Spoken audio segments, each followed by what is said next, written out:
भाजपा प्रदेश अध्यक्ष अभिलाष पांडे ने कांग्रेस नेता पर खड़े किए सवालिया निशान। दिग्विजय सिंह को लिया आड़े हाथों, कहा कि चुनाव से क्यों है दिग्गी राजवा गायब। आपने विश्वास से रबरीश पांडे ने दावा किया है कि उपचुनाव में 28 में से 28 सीटों पर युवा मोर्चा दिखाएगा अपना प्रभाव। कैमरा पर्सन योगेश बैरागी के साथ बदलावा से विशेष संवाददाता पवन वैष्णव की रिपोर्ट।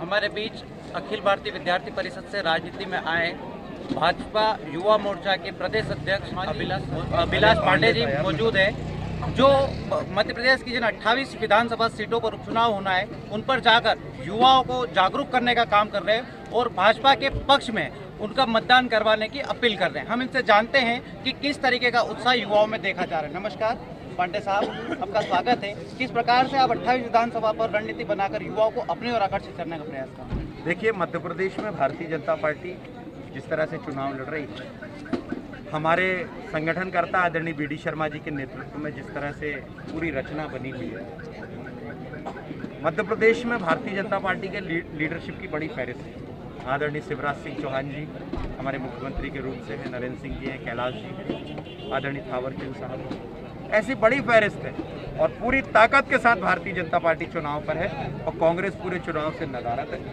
दिग्विजय सिंह तो दिख ही नहीं रहे हैं, डर के मारे पता नहीं कहाँ घूम रहे हैं। कुल मिलाकर ये जीत भारतीय जनता पार्टी की है। 28 के 28 सीटों में कमल।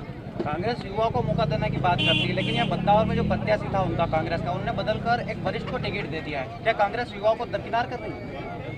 कांग्रेस तो युवाओं को 4000 रुपये का भी वादा करती है, क्या कभी दे पाएगी? कांग्रेस झूठ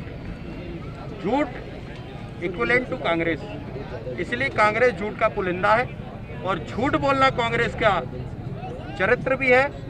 और कांग्रेस जो कहती है वो कभी नहीं करती, कांग्रेस हमेशा झूठ बोलती है। ये मध्य प्रदेश की जनता और नौजवान जानता है, इसीलिए इस चुनाव में कांग्रेस को उठाकर पटक देंगे और 28 सीटों पर कमल खिलाएगा। आप लीडर के रूप में जाने जाते हैं। आपने अपनी छात्र राजनीति शुरुआत की थी, उसके साथ साथ आप PhD है, बैचलर ऑफ जर्नलिज्म है। आपने राजनीति को ही क्यों अपना माध्यम चुना? देखिए, समाज में यदि कुछ परिवर्तन करने लाने की बात होगी तो निश्चित तौर पर समाज के सामाजिक परिवर्तन के माध्यम से सारी चीज़ें परिवर्तन होती हैं।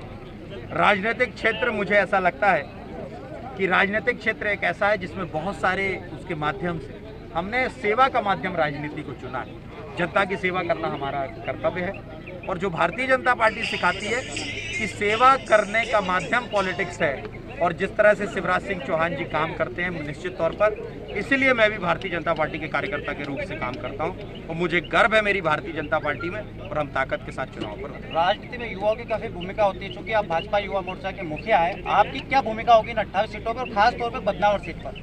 देखिए, इस चुनाव में युवाओं की बहुत बड़ी सहभागिता रहने वाली है, क्योंकि मध्य प्रदेश का नौजवान छला हुआ महसूस कर रहा है।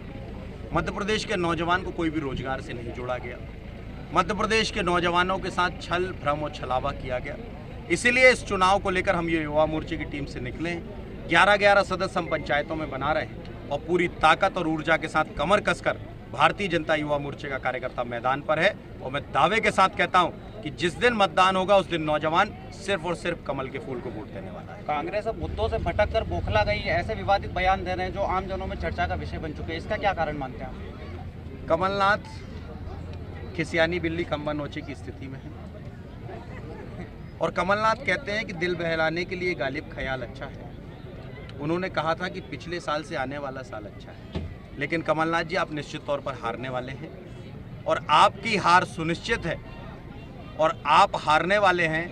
आपके चेहरे पे धूल चिपकी हुई है और बार बार आप आईने को साफ करने की कोशिश करते हैं। सबसे पहले अपने चेहरे को धोइए, आईना को अपने आप साफ हो। युवा राजनीति में बड़ा परिवर्तन करते हैं, सिंधिया जी भी युवा है, उनके आने से क्या भारतीय जनता पार्टी में कोई बड़ा बदलाव होगा? सत्ता आई है, सत्ता बनी रहेगी।